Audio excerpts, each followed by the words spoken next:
से हाथ में सौंप तुम्हारे को सब की महिमा लेकर तुम्हारी कमी को कमजोरी को जानता हूँ परमेश्वर तुम्हारी कमजोरी को जानता हूँ परमेश्वर तेरा वचन कहता है तुम्हारी कमजोरी को मैं अपने सामर्थ को सिद्ध करूँ तो वो परमेश्वर पिता परमेश्वर तुम्हारी कमजोरी को बता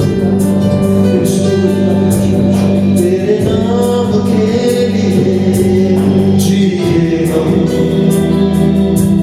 तेरे नाम के जिए हम तेरे नाम के लिए जिए हम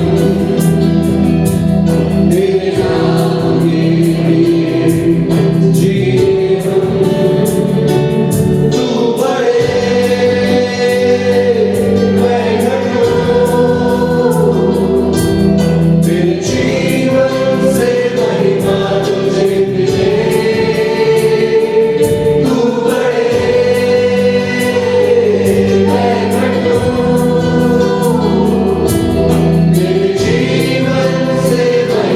तुझे मिले तेरे नाम के लिए जिए हम तेरे नाम के लिए जिए हम तेरे नाम के लिए जिए हम तेरे नाम के लिए जिए हम तू बड़े मैं घटूं तेरे जीवन से महिमा तुझे मिले तू बड़े मैं घटूं तेरे जीवन से महिमा तुझे मिले तेरे नाम में है चंगाई तेरे नाम में है रिदाई तेरे नाम में है भलाई तेरे नाम में है चंगाई तेरे नाम में है चंगाई तेरे नाम में है रिहाई तेरे नाम में है भलाई तेरे नाम में है सच्चाई तू बड़े मैं घटूं मेरे जीवन से महिमा तुझे मिले तू बड़े मैं घटूं मेरे जीवन से महिमा तुझे मिले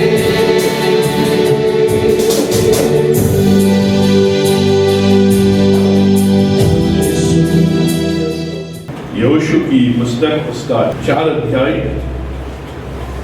21 से 24 पर हालांकि हम दोनों अध्याय देखेंगे। जैसे यहोशू की पुस्तक में हम आते हैं मूसा की मृत्यु हो जाती है यहोशू को पूरा कार्यभार मिलता है और यहोशू डरा हुआ है घबराया हुआ है कि कैसे इस बड़े कार्य को मैं करूंगा जो कार्य 500 वर्ष में अब्राहम नहीं कर पाया इसहाक नहीं कर पाया याकूब नहीं कर पाया मूसा नहीं कर पाया अब मैं उस काम को कैसे करूंगा कि इस बिगड़ेल जाति को ये जो हट्टी जाति है स्टबर्न नेशन है आरोप लगाने वाली जाति है कुड़कुड़ाने वाली जाति है घमंडी जाति है और ये परमेश्वर की न सुनने वाली जाति है कैसे मैं इनको अब कनान देश में जिसकी शपथ परमेश्वर ने पूर्वज से खाई थी वो मैं करूंगा। उसने पहले अध्याय में देखा कि 3 बार परमेश्वर कहता मर्डर मर्डर मर्डर क्योंकि यहोशू डरा हुआ था। उसके बाद हम दूसरे अध्याय में आते हैं हमने देखा कैसे राहाब के द्वारा परमेश्वर उस मिशन इम्पॉसिबल को पूरा कर सकता है और इस पुस्तक में हम ये देख रहे हैं कि जो परमेश्वर की सामर्थ है वो उपलब्ध है लेकिन उस सामर्थ को हमें अप्लाई करना है उस सामर्थ्य को हमें अपने जीवन में कार्यशील करना है, तभी परमेश्वर की सामर्थ्य प्रकट होगी और परमेश्वर के कार्य जो हमारे जीवन में होने हैं, हमारे जीवन के द्वारा होने हैं, वो पूर्ण होंगे। परमेश्वर की सामर्थ्य अब उपलब्ध है, अब इनको उसे कार्यशील करना है। परमेश्वर ने निर्गमन की पुस्तक में, गिनती की पुस्तक में खुद स्वयं उनके साथ साथ चलकर अग्नि के खंभे के समान और बादल के खंभे के समान चला और उसने हमेशा उनके लिए कार्य किया। यहाँ तक कि जो लाल समुद्र है, परमेश्वर ने अपनी सामर्थ्य के द्वारा उसको 2 भागों में बांट दिया। लेकिन जैसे यहोशू की पुस्तक में आते हैं, परमेश्वर कह रहा है अब इस सामर्थ्य को तुम अप्लाई करो। अब मैं यरदन नदी को 2 भागों में नहीं बांटूंगा।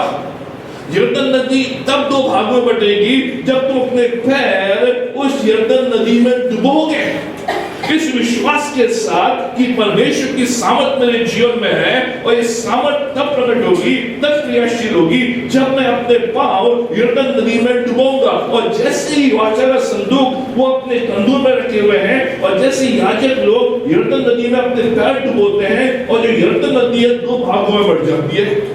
परमेश्वर की सामर्थ को अपने जीवन में कार्यशील करना। अब हम 4 और 5वें अध्याय में आते हैं और यहाँ पर हम देखते हैं कि कैसे यहोशू अब यरदन नदी पार करके कनान देश में प्रवेश कर चुका है। और कनान देश में जैसे प्रवेश करते हैं, जो गिलगाल नगर है वहां वो डेरे डालते हैं और जैसे ही ये प्रवेश करते हैं, यरदन नदी पार करते हैं, परमेश्वर कुछ बातों को इनसे कहता करने के लिए जो हमारे जीवन से भी संबंधित है। क्या कहता परमेश्वर? परमेश्वर कहता है कि अब जब तुम इस यरदन नदी से पार कर चुके हो, उस यरदन नदी में से 12 बड़े पत्थर 12 व्यक्ति जो 12 गोत्र के हैं, हर गोत्र में से एक व्यक्ति एक पत्थर उठाकर बाहर लाए और बाहर लाकर उन 12 पत्थरों को गिलगाल नगर जहां पर वो अब ठहरे हुए हैं, उन 12 पत्थरों को वहां पर वो लगाएंगे। क्यों लगाएंगे?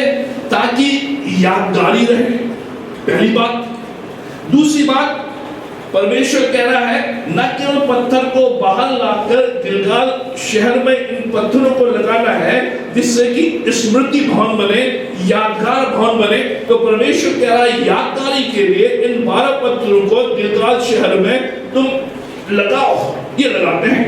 दूसरी बात, यहोशू कह रहा है न केवल यरदन नदी के बाहर गिलगाल शहर में, लेकिन कहना है कि जिस स्थान पर ये याजक जो वाचा का संदूक है उसको लेकर खड़े थे और जैसे वाचा का संदूक लेकर उस बीच में वो खड़े हुए, यरदन नदी 2 भागों में बट गई और जितने भी इस्राएली लोग थे वो सूखे सूखे उस स्थान से यरदन नदी पार कर चुके। और जब तक लोग पूरे पार नहीं हुए तब तक जो संदूक है, वाचा का संदूक, उसको उठाए हुए ये याजक खड़े हुए और याजक वहीं खड़े हुए थे। तो यहोशू कहता है उस स्थान पर भी, उस नदी में भी, उस यरदन नदी में भी 12 पत्थर को गाड़ो।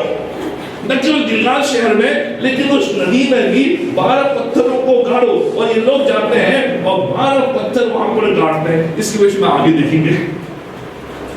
उसके बाद जब ये हो जाता है तो ये वाचा का संदूक लेकर आगे बढ़ते हैं और उसके बाद यहोशू उनको आदेश देता है कि ये 12 पत्थर नदी में है और 12 पत्थर गिलगाल शहर में है, ये तुम्हें स्मरण दिलाएंगे कि परमेश्वर यहोवा भला था, परमेश्वर यहोवा ने आश्चर्य कर्म किए।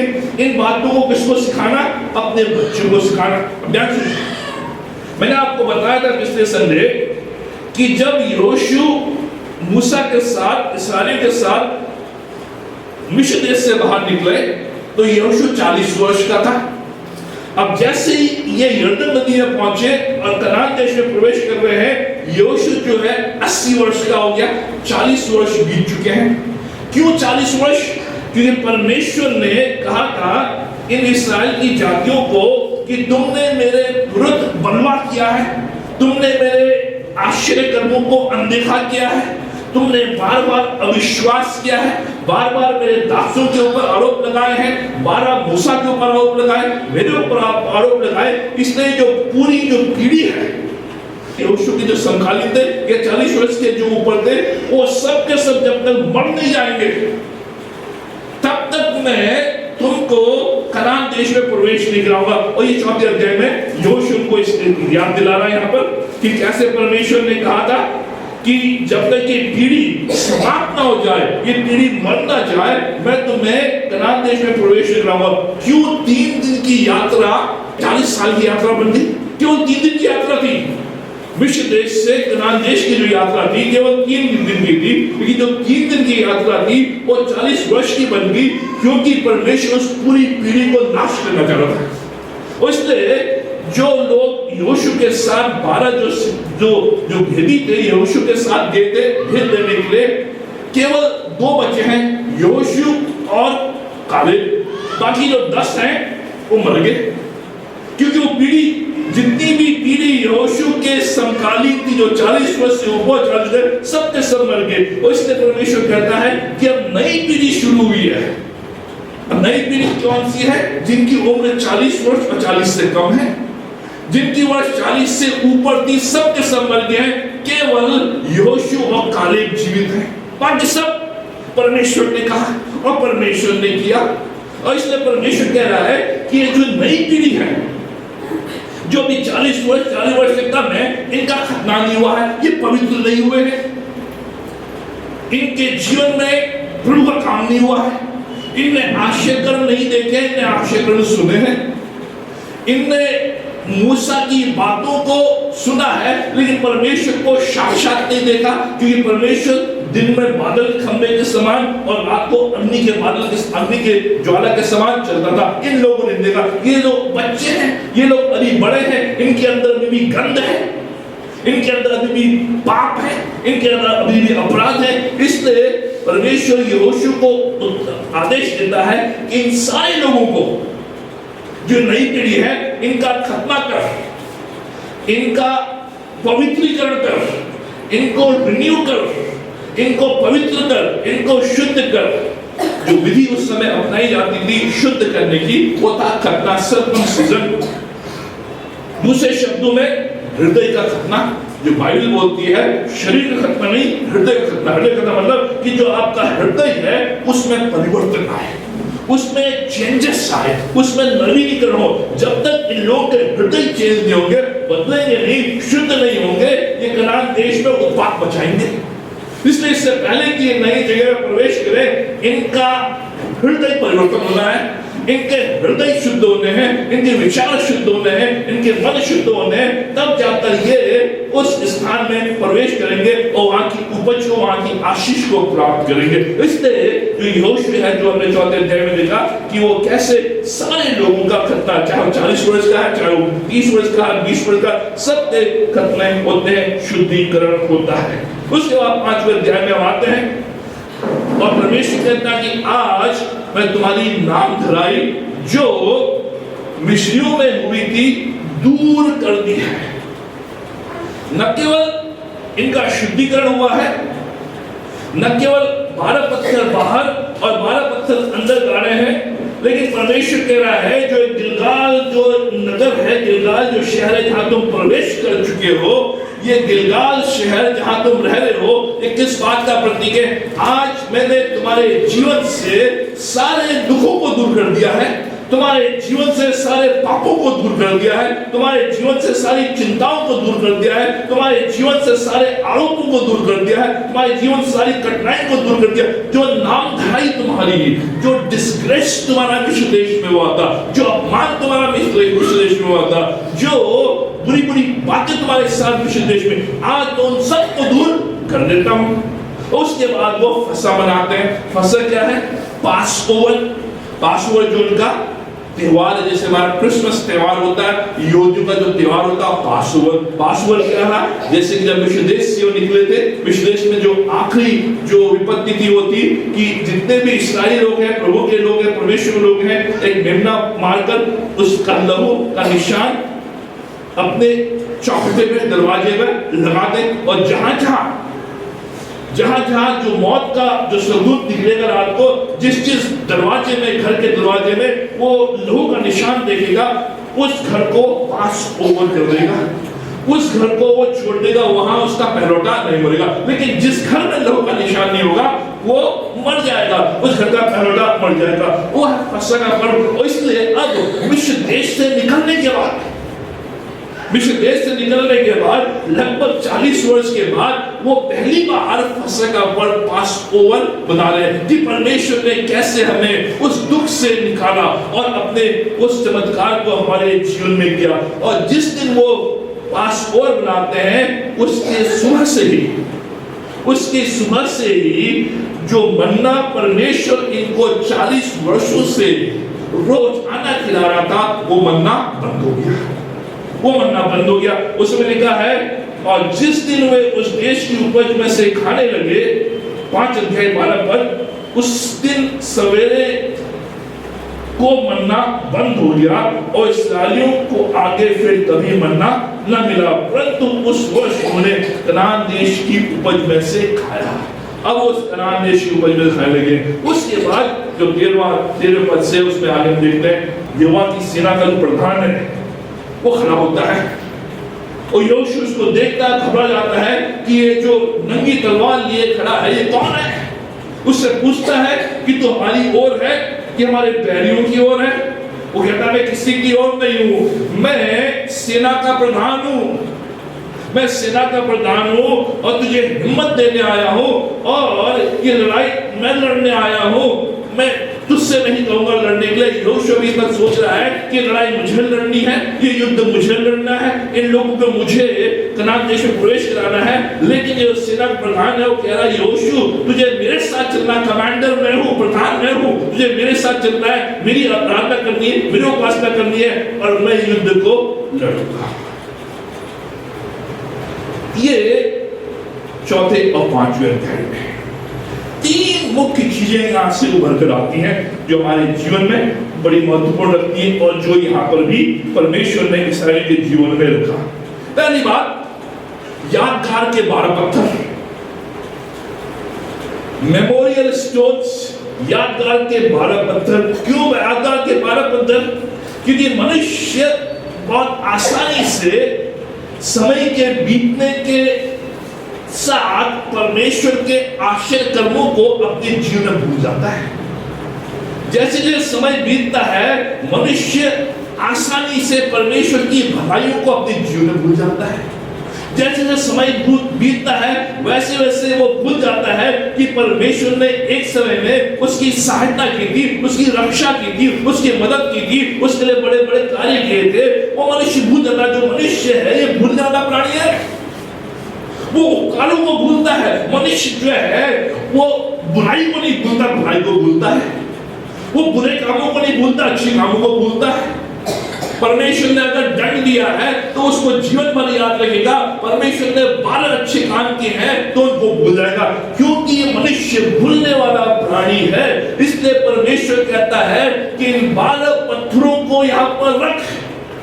ये 12 पत्थर इस बात की याद दिलाएंगे इनको कि कैसे परमेश्वर ने न केवल लाल समुद्र से इनको निकाला था, लेकिन यरदन की नदी में इन्होंने विश्वास के साथ पैर रखे थे और पैर रखते ही ये जो नदी की 2 भागों में बढ़ गई थी और सूखे सूखे यहाँ से निकल गए थे और परमेश्वर ने गिलगाल में इनकी नाम धराई की थी। इनके जीवन से जितने भी पाप थे, अपराध थे, उनको दूर कर दिया था, इनको शुद्ध कर दिया था। जब तक जीवन में कठिनाई परेशानी आएगी कि पीछे मुड़कर देखेंगे इन यादगार पत्थरों को, 12 यादगार पत्थरों को कैसे परमेश्वर की वफादारी, कैसे परमेश्वर की विश्वासयोग्यता हमारे साथ बराबर बनेगी। और मेरा छोड़ता ना त्यागता है, लेकिन अपने धर्म में जाने के हाथ से बराबर संभालता। यादगार के 12 पत्थर, इसलिए क्योंकि मनुष्य भूल जाता है कोई ना कोई स्मृति चिन्ह। बहुत से जवान होते हैं अपनी गर्लफ्रेंड का नाम लिख लेते हैं टैटू, क्या के लिए? याद, जब जब याद आती है देखते हैं। बहुत से पुरुष करते हैं, स्त्रियां करती हैं।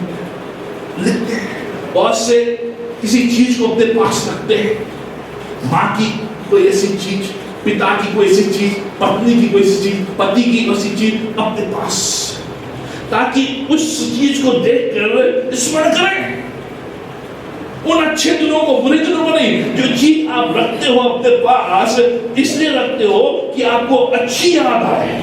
आप कभी भी ऐसी चीज को अपने पास नहीं रखोगे जो आपको दुख दे, जो आपको पीड़ा दे, जो आपको परेशानी दे, जो आपको बुरे दिन स्मरण कराए। आप वो चीज रखेंगे जो आपके को अच्छे दिन। ये जो यादगार के 12 पत्थर हैं, ये परमेश्वर के अच्छे दिनों को दिखा रहे हैं कि परमेश्वर जब तो हमारे साथ था, जब मैं तेरे साथ था, मैं तेरी आज्ञाओं को मानता था, तेरे आज्ञाओं के अनुसार चलता था, तेरे वचन को मानता था, तेरे साथ साथ चलता था, तूने मुझे अच्छे दिन दिए। आज जब मैं इन परेशानी और तकलीफ में हूं, मेरा विश्वास फिर इस बात को कहता है कि परमेश्वर मेरे जीवन में अच्छे दिन लेकर आएगा, परमेश्वर मेरे जीवन में अच्छे कार्य करेगा। ये यादगार के 12 पत्थर न केवल याद दिलाने के लिए, लेकिन बच्चों को सिखाने के लिए, बच्चों को सिखाने के लिए। यहाँ पे लिखा बच्चों को सिखाने के लिए। क्या सिखाने के लिए? क्योंकि ये जो नई पीढ़ी, जो बताया है कि जो नई पीढ़ी है, इन्होंने आश्चर्य नहीं देखे, सुने केवल, इन्होंने केवल सुने। तो इन बच्चों को परमेश्वर के उन अद्भुत कार्यों के विषय में बराबर बताओ।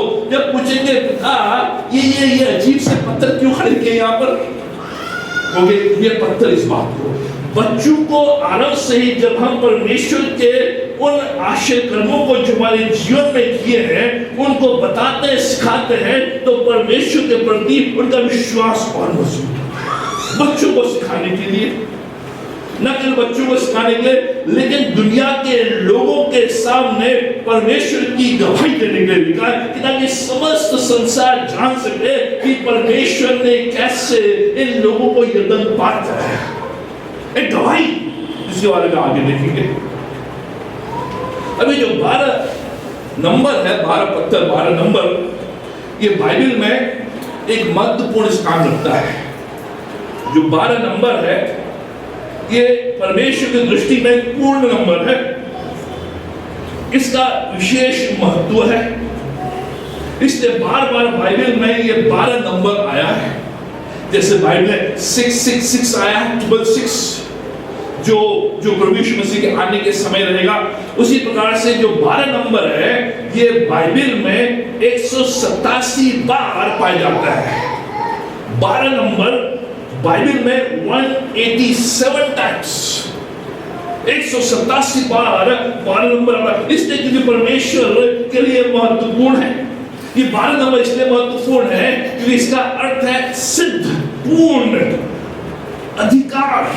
12 नंबर का मतलब है कि ये सिद्ध है, पूर्ण है। परमेश्वर कभी भी कोई कार्य अपूर्ण नहीं करता, परमेश्वर हर कार्य को पूर्ण करता है। ये लोग सोच रहे थे कि 40 वर्ष बीत गए हैं, परमेश्वर ने लाकर हमें यहाँ पटक दिया है, अब वो गायब हो गया है, हमें अंधकार में छोड़ दिया है, हमें अंधेरे में डाल दिया है, अब ना आप ही जा सकते ना पी रहे। परमेश्वर ने बीच में काम छोड़ दिया है। परमेश्वर कहा 12 पत्थर को गाड़ो। ये 12 पत्थर इस बात को बताते हैं मेरे काम में देरी हो सकती है लेकिन पूर्ण होगा। मैं कोई भी कार्य पूर्ण नहीं करता हूं, जो कार्य मैंने आरंभ किया है वो पूर्ण होगा। The work that he has begun in you will bring to completion।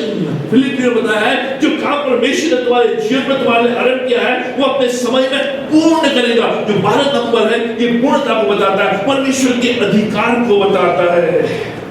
परमेश्वर का कार्य पूर्ण है, इसलिए कई बार ये शब्द आया है। ये 12 नंबर पूर्ण है, अधिकार रखने वाला है। इसलिए परमेश्वर कह रहा है कि इन 12 पत्थरों को तुम यहाँ पर रखो। ये यादगार के लिए है, इस बात के लिए है कि परमेश्वर का कार्य कभी भी अपूर्ण नहीं। परमेश्वर का कार्य हमेशा पूर्ण होगा। जिस कार्य को परमेश्वर ने आरंभ किया है 500 वर्ष लग सकते हैं, 40 वर्ष लग सकते हैं, 10 वर्ष लग सकते हैं, 10 दिन लग सकते हैं, लेकिन पूर्ण होगा। और उसका अधिकार है, उसका अधिकार समुद्रों के ऊपर है, उसका अधिकार नदियों के ऊपर है, उसका अधिकार शत्रुओं के ऊपर है, पूरे संसार में उसका अधिकार है। ये 12 पत्थर पूर्ण और अधिकार को बताते हैं। क्यों आवश्यक है, क्यों आवश्यकता है? यादगार भविष्य की पीढ़ी के लिए जो हमने देखा, इसलिए आवश्यक की क्योंकि भविष्य की पीढ़ी को बताना था कि परमेश्वर ने अपनी सामर्थ के द्वारा तुम लोगों को उस यर्दन से निकाला है। भविष्य की पीढ़ी इस बात को समझ सके। एक गवाही, एक टेस्टिमनी, ये जो यादगार है, ये गवाही के रूप में, टेस्टिमनी के रूप में है। टेस्टिमनी कि हम परमेश्वर की सामर्थ पर घमंड करते हैं। जो भी कोई कार्य परमेश्वर ने मेरे जीवन में किया है, उसकी यादगार में रखता हूं, तो उस यादगार में मैं घमंड करता हूं कि परमेश्वर की सामर्थ्य है। पौलुस कहता है कि आई बोस्ट इन द लॉर्ड, मैं परमेश्वर में घमंड करता हूं। इसलिए गवाही, हम जब गवाही देते हैं, गवाही किस बात की देते हैं कि परमेश्वर ने मेरे जीवन में कार्य किया है। परमेश्वर ने, मेरे मित्रों, हमारे जीवन में कोई यादगार की ऐसी चीज है जो परमेश्वर ने मेरे जीवन में कल की या 10 वर्ष बाद पहले की या 15 वर्ष पहले की या कुछ महीनों पहले की, वो यादगार, उस यादगार को केवल यादगार बना के रखो, लेकिन उसकी गवाही दो। वो गवाही परमेश्वर के नाम को महिमा देती है। उस गवाही के द्वारा हमें याद आती है कि परमेश्वर हमारे लिए क्या क्या कर सकता है, दूसरों को उत्साहित करती है। और इस यादगार के कारण जो भविष्य की पीढ़ी को हम बराबर सुनाते हैं, उसके द्वारा क्या होता है कि जो मेरी आंखें हैं वो समस्याओं में नहीं, परमेश्वर की ओर लगती हैं। जब मैं इस यादगार की चीज को देखता हूं, परमेश्वर के कामों को देखता हूं, तो मेरा जो मेरी आंखें हैं, मेरी समस्याओं से हटकर परमेश्वर के काम में लग जाती है कि परमेश्वर ने कितने बड़े काम किए। क्यों आवश्यक है? परमेश्वर की विश्वास योग्यता को दिखाते हैं। ये जो 12 पत्थर हैं, परमेश्वर की विश्वास योग्यता को दिखाते हैं। क्या है परमेश्वर की विश्वास योग्यता? वो हमेशा विश्वास योग्य है। चाहे तुम अविश्वास योग्य हो जाओ, लेकिन परमेश्वर विश्वास योग्य बना रहेगा। Though you may become unfaithful, but God will remain always faithful. ये जो इस्राएली लोग थे, परमेश्वर के प्रति अविश्वास योग्य हो गए, मूर्ति पूजा करने लगे, परमेश्वर से विचलित हो गए, दूर हो गए, लेकिन परमेश्वर बराबर विश्वास योग्य बना रहा। हालांकि उसने उस पीढ़ी को समाप्त कर दिया, लेकिन अपनी प्रतिज्ञा को नहीं भूला। वो हमेशा विश्वास योग्य है। परमेश्वर कभी भी आधे रास्ते में हमें छोड़ने के लिए नहीं लाता है। परमेश्वर ने आपको बुलाया है, आपके जीवन में काम किया है, आपके जीवन में काम कर रहा है या कोई प्रतिज्ञा की है, तो इसलिए नहीं कि वो आधे रास्ते में आपको छोड़कर चला जाए, लेकिन इसलिए कि वो जिस कार्य को उसने आरंभ किया है वो कार्य पूरा करेगा। मनुष्य आपको आधे रास्ते में छोड़ सकता है, मनुष्य आपको प्रोत्साहन कर सकता है, आपको बता सकता है ये क्या नहीं होगा, लेकिन आगे रास्ते में आपको छोड़कर चला जाए। आपकी पत्नी आपको छोड़ भी रहे, आपका पति आपको छोड़ रहे, लेकिन परमेश्वर कभी भी आधे रास्ते में आपको नहीं छोड़ा। ये 12 पत्थर इस बात को दिखाते हैं, देखो परमेश्वर ने तुम्हें आधे रास्ते में नहीं छोड़ा। इन 40 वर्षों में चाहता परमेश्वर तुमको जंगल में छोड़ देता, लेकिन परमेश्वर ने नहीं छोड़ा। ये जो 12 पत्थर इस बात के प्रतीक हैं कि परमेश्वर विश्वास योग्य है अपनी प्रतिज्ञाओं के प्रति। इसमें लिखा है फिलिप्पियों 1 उसके 6 पद में, जिसने तुम्हारे जीवन में भला कार्य आरंभ किया है वो अपने समय में उसे पूर्ण करेगा। हमें यह नहीं सोचना है कि परमेश्वर रुक गया। कई बार हम सोचते हैं जब कोई कार्य नहीं हो रहा है, कोई प्रगति नहीं हो रही है, कोई आश्चर्य कर्म नहीं हो रहे हैं, प्रार्थना के उत्तर नहीं मिल रहे हैं, तो हम सोचते हैं कि शायद परमेश्वर ने छोड़ दिया, परमेश्वर ने रुक गया। हमें ऐसा नहीं सोचना है, क्योंकि इब्रानी उसका 13 अध्याय उसके 8वें पद में लिखा है, He is the same yesterday, today and forever. वो कल, आज और सर्वदा एक सा है। कल, आज और कल हमेशा एक सा है, वो कभी भी नहीं बदलता है। क्यों आवश्यकी? ताकि परमेश्वर की सामर्थ्य को प्रकट करे। जब जब तुम इन पत्थरों को देखोगे, परमेश्वर की सामर्थ्य प्रकट करेगी कि कैसे परमेश्वर ने तुम्हें इस यरदन नदी से पार किया है, कैसे परमेश्वर ने तुम्हें 40 वर्ष तक दिन और नाइट मन्ना खिलाया है और तुम्हें इस प्रतिज्ञा किए हुए देश में प्रवेश कराया अपनी सामर्थ्य द्वारा। अपनी सामर्थ के द्वारा जो तुम में थी। नहीं तो उन्होंने केवल अपने कंधों में वाचा का संदूक रखा था, अपने पैर उस पानी में डुबोए, कुछ नहीं होता उससे। लेकिन परमेश्वर की सामर्थ थी जो उन पैरों पर गई, उस पैरों के द्वारा परमेश्वर की सामर्थ प्रकट हुई और जो यरदन नदी था 2 भागों में बट गया। परमेश्वर की सामर्थ को प्रकट कि परमेश्वर के लिए कुछ भी असंभव नहीं है। क्यों आवश्यक है?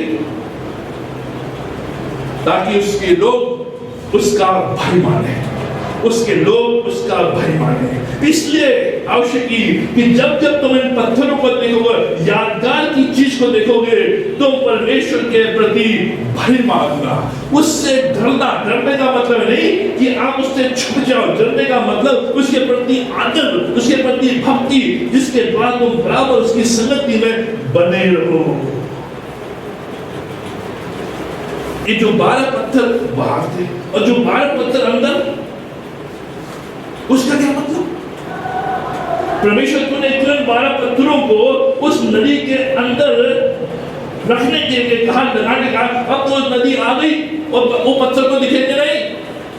जैसे मैंने आपको पिछले संडे बताया था कि यरदन नदी है, वो गहरी नहीं है, उसकी गहराई ज्यादा नहीं है, लोग स्विम करके तैर के जा सकते थे और कभी कभी पानी भी कम होता था जिससे कि वो पैदल जा सकते थे। लेकिन इस समय तूफान आया हुआ था, इसलिए बाढ़ आई थी, इसलिए 1 किलोमीटर लंबी चौड़ी ये हो गई थी। लेकिन वास्तविक रूप में यरदन नदी गहरी नहीं है और इसमें 12-12 फीट के पत्थर गाड़ दिए थे। ऐसे पत्थर रख लीजिए, वो जो 12-12 फीट के जो है वो उसमें गाड़ दिए हैं।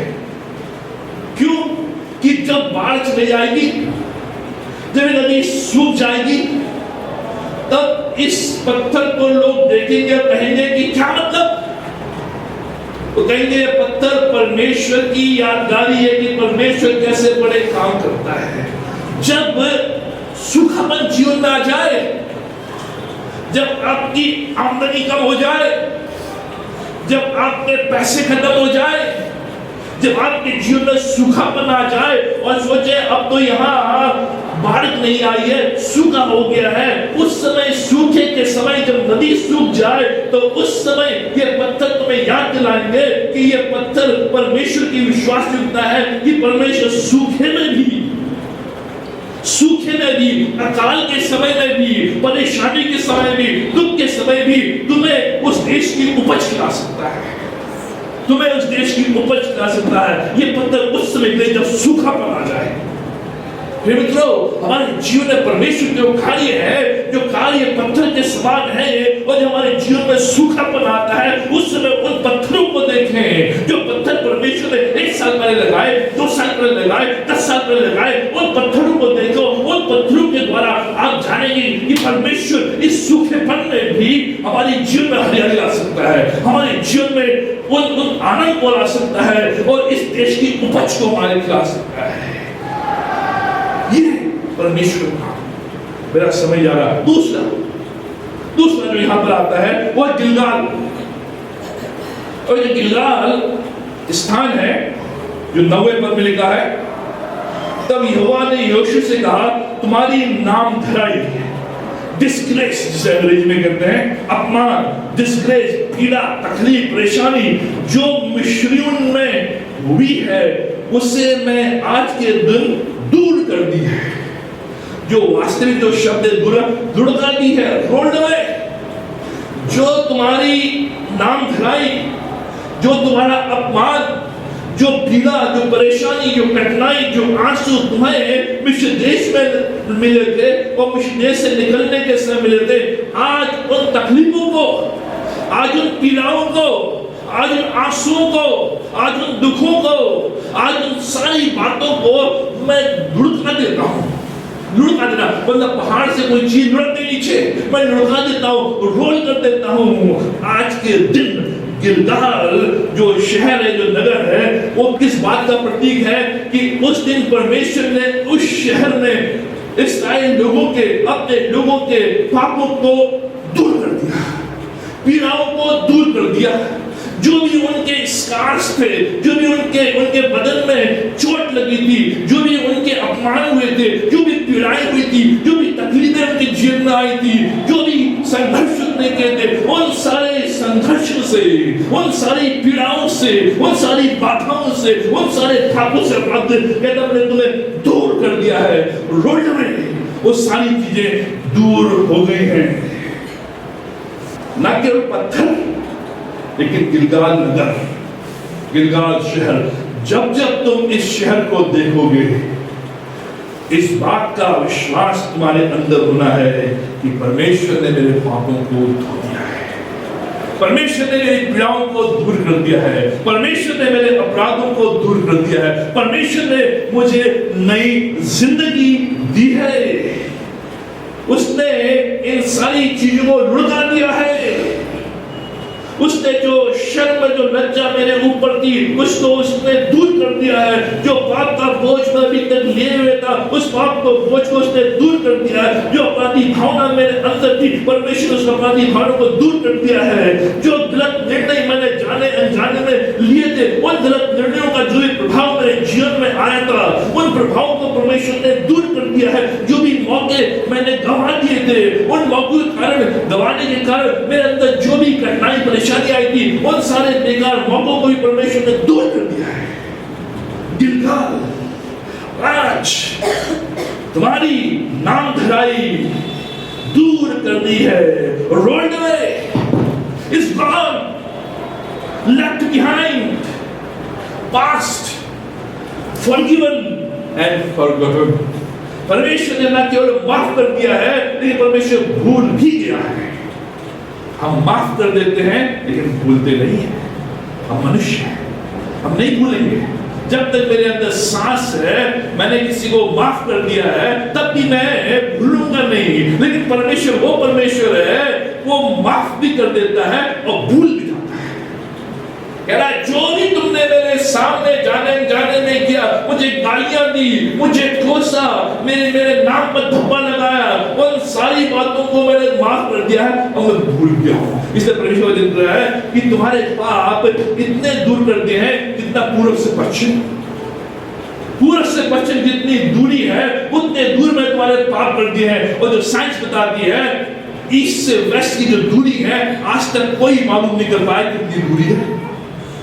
इतने दूर कि परमेश्वर न कोई स्मरण ना कर सके। जो गिलगाल है आज आपके लिए और मेरे लिए पुनः आरंभ करने का स्थान है। इस्राएलियों, आज तुम अपने जीवन को नए रूप से आरंभ करो। जो कुछ हुआ है उसको भूल जाओ, वो व्यतीत है, वो पास्ट है, वो अतीत है, उसको भूल जाओ। आज तुम नए रूप से आरंभ करो। नया रूप क्या है कि अब जो मन्ना 40 साल से तुम खा रहे थे, वो मन्ना बंद हो गया है। अब वहां की तुम उपज खाओगे, वहां की फसल खाओगे। उस शहर में जो दूध और मधु की धारा बहती है, उसमें से पियोगे। प्रेमित्रों, ये सारे लोग 40 साल से एक ही भोजन आप स्मरण करें। अगर आप एक हफ्ते एक ही सब्जी खाते हैं, आपको थक गया। अब बहुत से लोग, अब जो 40 दिन की सभाएं होती है, बिरयानी बनती है और सब बिरयानी खा के थक गए, तो रोजा दिया है। 40 वर्ष हम एक सब्जी एक हफ्ते नहीं खा सकते, एक भोजन एक साथ नहीं, एक साथ हमें खिचड़ी मिले एक हफ्ते के लिए, अरे हमें बीमार कर दिया क्या? 40 वर्ष तक एक ही खाना, एक ही स्वाद, एक ही तेल, एक ही मसाला, एक ही तरह का उसमें नमक, एक ही तरह की उसमें मिर्च, एक साथ 40 वर्ष तक तो इस्राएलियों ने क्योंकि उन लोगों ने परमेश्वर को पानी के अंदर रखा। ठीक है, मैं भी देखता हूं तुम्हें, खाओ ये। लेकिन गिलगाल नए जीवन का आरंभ आज 40 वर्ष के बाद इस्राएलियों, मैं मन्ना बंद कर देता हूं। अब तुम नई फसल खाओ, रोजाना नया नया स्वाद चखो। किसी भिंडी की सब्जी, किसी करेले की सब्जी, किसी मीट, किसी मछली, जो मन में आए खाओ। नया आरंभ। ये गिलगाल जो है हमारे जीवन में नया फल लेकर आता है, नया जीवन लेकर आता है, नया टेस्ट लेकर आता है, नए आरंभ को शुरुआत करता है। इस्राएलियों, अब तुम्हें जंगल में भ्रमण करना नहीं पड़ेगा। अब तुम आराम से अपने तंबू लगाकर इस कनान देश में रह सकते हो। अब तुम्हें मन्ना के ऊपर निर्भर नहीं रहना पड़ेगा। अब तुम जो चाहो वो बनाकर खा सकते हो। इंडिपेंडेंस डे, आज स्वतंत्रता का दिवस है। इसराइलियों के लिए गिलगाल जो था 15 अगस्त, 15 अगस्त स्वतंत्रता। आज हम स्वतंत्र हो गए हैं, अपने मन मर्जी से खा सकते हैं, बना सकते हैं। जो लोग हॉस्टल में रहते हैं पहले 7 घर जाओ जिससे कि मुझे नया नया खाना मिले। स्वतंत्र मित्रों, ये जो गिलगाल है, इस शहर में जब आते हैं परमेश्वर कहता है एक नया रंग, एक नया जीवन, एक नया टेस्ट। ये गिलगाल जो है इस बात को रिमाइंड हमें कराता है कि परमेश्वर ने हमारे जीवन से जो भी डिसग्रेस है उसको रोल अवे कर दिया है। मित्रों, आज आप और मैं परमेश्वर के दुखों को या उसको स्मरण करते हैं इस विश्वास के साथ कि प्रभु ने मेरे पापों को दूर कर दिया है। प्रभु ने मेरे पुराने जो भी अधर्म थे उनको दूर कर दिया है। प्रभु ने जो भी मेरे पुराने फेलियर्स थे, असफलताएं थी, उनको दूर कर दिया है। जो भी मेरे जीवन में मिस्टेक्स हुए थे, कमियां घटियां हुई, उसको दूर कर दिया है। ये गिलगाल मुझे दिलाता है यार कि मेरे जीवन का नया आरंभ, आज का संडे मेरे जीवन का नया आरंभ, नया आरंभ। अब उन पुरानी बातों पे मन लगाना नहीं, अब उस मन्ने पर मन लगाना नहीं, उस मन्ने के पीछे भागना नहीं।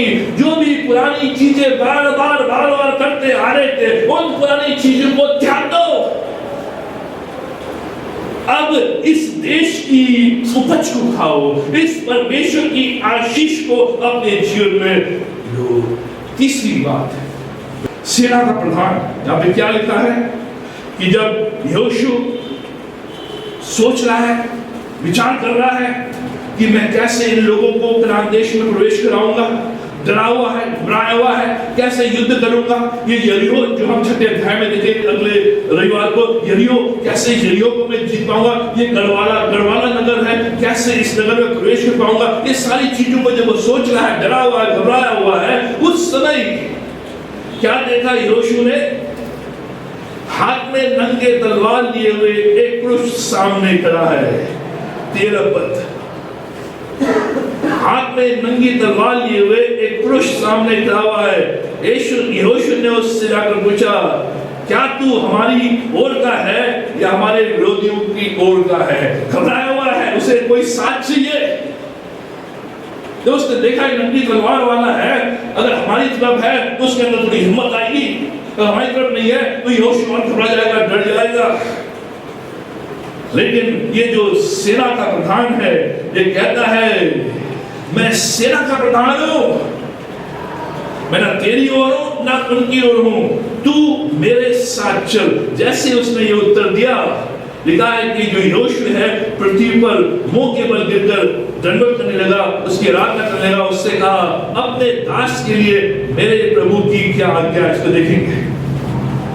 अब यहाँ पर जो यहोशू है उसे इस बड़े देश को कांकर करना, विजय करना है, और वो जानता है कि कैसे ये करेगा या नहीं कर पाएगा। उसके अंदर डर, एक घबराहट है, और इसलिए परमेश्वर स्वयं सेना का प्रधान बनकर यहोशू के सामने आता है। अब मैं ज्यादा नहीं जाऊंगा, लेकिन जो सेना प्रधान है स्वयं प्रभु यीशु मसीह है, स्वयं प्रभु यीशु मसीह। लिखा है सेनाओं का प्रभु, बाइबल में बार आया है सेनाओं का प्रभु, और यहाँ पे सेना का प्रधान, सेना का सेनापति नहीं, सेना का कोई कारीगर नहीं, सेना का प्रधान। और ये सेना का प्रधान बार पुराने नियम में प्रभु यीशु मसीह के रूप में आया है, और प्रभु यीशु मसीह के रूप में जब आता है तो ये क्या करता है? ये दंडवत करता है, उसकी आराधना करता है। क्योंकि अगर ये स्वर्गदूत है तो स्वर्गदूत होता तो कभी भी जो यहोशू है उसको झुककर दंडवत नहीं करता, उसकी आराधना नहीं करती। क्योंकि बाइबल लिखा है कि तुम स्वर्गदूतों की आराधना न करना, केवल परमेश्वर की आराधना करना। ये क्यों आराधना करना है इस व्यक्ति की? क्योंकि स्वयं परमेश्वर यीशु मसीह के रूप में आया है, इसलिए उसकी आराधना करना। अगर स्वर्गदूत होता तो यहोशू कभी भी उसकी आराधना नहीं करता। इसलिए आया है ताकि यहोशू के अंदर विश्वास को जागृत करे, यहोशू के अंदर विश्वास को, सामर्थ को, परमेश्वर की भलाई को वो प्रकट करे। क्योंकि जो विश्वास है, जब वो विश्वास हमारे अंदर आता है, जो विश्वास कमियों को नहीं देखता है, कठिनाइयों को नहीं देखता है, लेकिन परमेश्वर को देखता है। विश्वास जो हमारे अंदर परमेश्वर के द्वारा आता है, वो विश्वास कभी भी कठिनाइयों को नहीं देखता। वो विश्वास क्यों देखता है? प्रभु को देखता है। यहोशू से कह रहा है, यहोशू तू कठिनाइयों को मत देख, किसको देख? मुझे देख, मैं सेना का प्रभु हूं, मैं स्वयं परमेश्वर तेरे सामने आया प्रभु, मुझे देख, कठिनाइयों को मत देख। जो विश्वास है वो परमेश्वर की प्रतिज्ञाओं पर विश्वास करता है कि उसके द्वारा उसकी सहायता होगी। वो शैतान की सामर्थ पर भरोसा नहीं करता। शैतान की सामर्थ जो हिंड्रेंस लाती है, जो रुकावटें लाती है, उसकी ओर नहीं देखता। हम कई बार क्या करते हैं? हम कठिनाई में, अरे शैतान ये कर देगा, शैतान हम उसकी रुकावटों को देखते हैं। शैतान ने ये कर दिया, शैतान वो कर देगा, हम उसकी रुकावटों को देखते हैं। लेकिन जब प्रभु का विश्वास हमारे अंदर आता है, वो विश्वास करता है, प्रभु की प्रतिज्ञाओं पर विश्वास करता है, जो हमारी सहायता करेगा। वो यहोशू से कह रहा है, क्या है तेरी प्रतिज्ञा जो प्रभु ने तुझे दी है? मत डर, मत घबरा, मैं तेरे साथ हूं, जीवन के अंत तक मैं तेरे साथ रहूंगा, तू प्रभावशाली होगा, तू सफल होगा। प्रतिज्ञाओं पर ये जो विश्वास जो लेकर आता है, ये डर के समय, घबराहट के समय शांति और हिम्मत देता है। लेकिन जो अविश्वास है वो हमेशा हमारे अंदर डर को उत्पन्न करता है।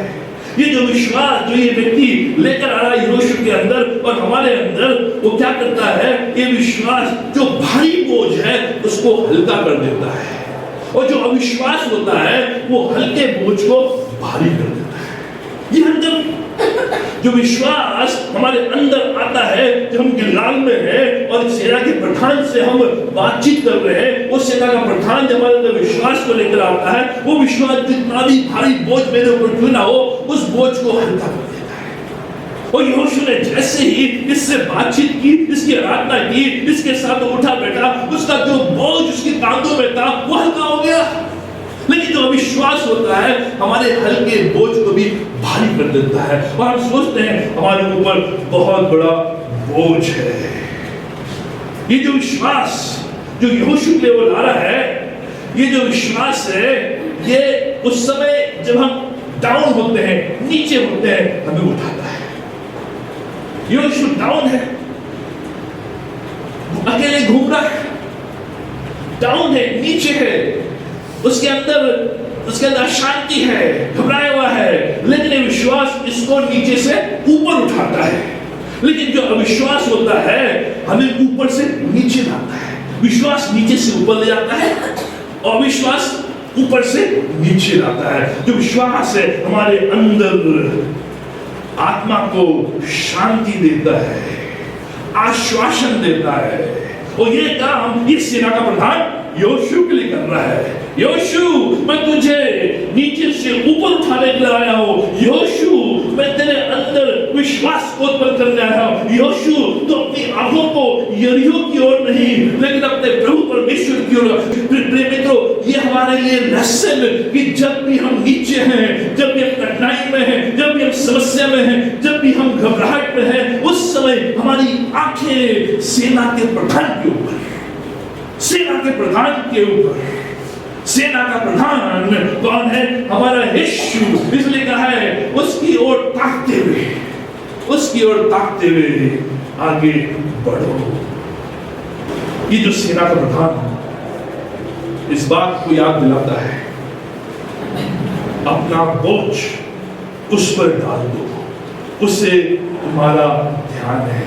12 पत्थर या गाली के पत्थर, ये परमेश्वर विश्वास योग्य है। गिलगाल वो स्थान जहां से मेरे पाप मिट गए हैं, मेरी नामधराई दूर हो गई है, मेरा अपमान खत्म हो गया है, मेरा नया आरंभ हुआ है। सेना का प्रधान प्रभु यीशु मसीह जो कहता है मैं तेरे साथ हूँ, अपने बोझ को मेरे ऊपर डाल दे क्योंकि मुझे तेरा ध्यान है।